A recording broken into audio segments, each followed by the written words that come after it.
ಕೇರಳದಲ್ಲಿ ಒಂದು ಘಟನೆ ಆಗಿತ್ತು. ಆನೆ ದಾಳಿಯಿಂದ ವಯನಾಡ್ ಲೋಕಸಭಾ ಕ್ಷೇತ್ರಕ್ಕೆ ಸಂಬಂಧಪಟ್ಟ ಹಾಗಿನ ಒಬ್ಬ ವ್ಯಕ್ತಿ ಮೃತಪಟ್ಟಿದ್ರು.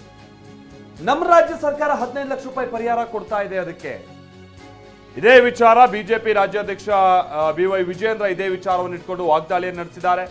ಬರದಿಂದ ಬಳಲ್ತಾ ಇರುವಂತಹ ರೈತರಿಗೆ ಹೆಕ್ಟೇರ್ಗೆ 2,000 ನೀಡ್ತಾ ಇದ್ದೀರಾ. ವಯನಾಡು ಸಂಸದ ರಾಹುಲ್ ಗಾಂಧಿ ಆದೇಶದಂತೆ ನೀವು ಹಣ ಕೊಟ್ಟಿದ್ದೀರಾ.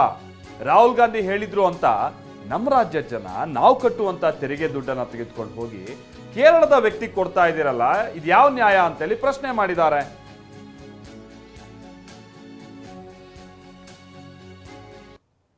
ಕೇರಳ ರಾಜ್ಯದ ವಯನಾಡ್ ಪ್ರದೇಶದಲ್ಲಿ ಆನೆ ತುಳಿತಕ್ಕೆ ಒಳಗಾಗಿರ್ತಕ್ಕಂಥ ವ್ಯಕ್ತಿಗೆ 15 ಲಕ್ಷವನ್ನು ಕರ್ನಾಟಕ ಸರ್ಕಾರ ಘೋಷಣೆ ಮಾಡಿರ್ತಕ್ಕಂಥದ್ದು ಯಾರ ಆದೇಶದ ಮೇರೆಗೆ ಅಂತ ಹೇಳಿದರೆ, ಕಾಂಗ್ರೆಸ್ ಪಕ್ಷದ ಮುಖಂಡ ಕೇರಳ ರಾಜ್ಯದ ಸಂಸದರಾಗಿರ್ತಕ್ಕಂಥ ರಾಹುಲ್ ಗಾಂಧಿ ಅವರ ಆದೇಶದ ಮೇರೆಗೆ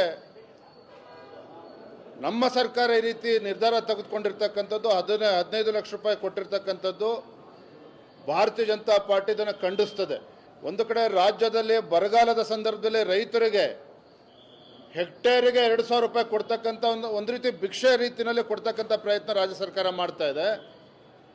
ಮತ್ತೊಂದು ಕಡೆ ಯಥೇಚ್ಛವಾಗಿ ರಾಹುಲ್ ಗಾಂಧಿ ಅವ್ರನ್ನ ಖುಷಿಪಡಿಸೋಕ್ಕೆ, ಕಾಂಗ್ರೆಸ್ ಹೈಕಮಾಂಡನ್ನು ಖುಷಿಪಡಿಸೋಕ್ಕೆ ರಾಹುಲ್ ಗಾಂಧಿ ಅವರು ಹೇಳಿದ್ದಾರೆ ಅಂತೇಳಿ ನಮ್ಮ ರಾಜ್ಯದ ಜನರ ತೆರಿಗೆ ಹಣವನ್ನು ದುರುಪಯೋಗ ಪಡಿಸ್ಕೊಂಡಿರ್ತಕ್ಕಂಥದ್ದು ಇದು ಖಂಡನೀಯ.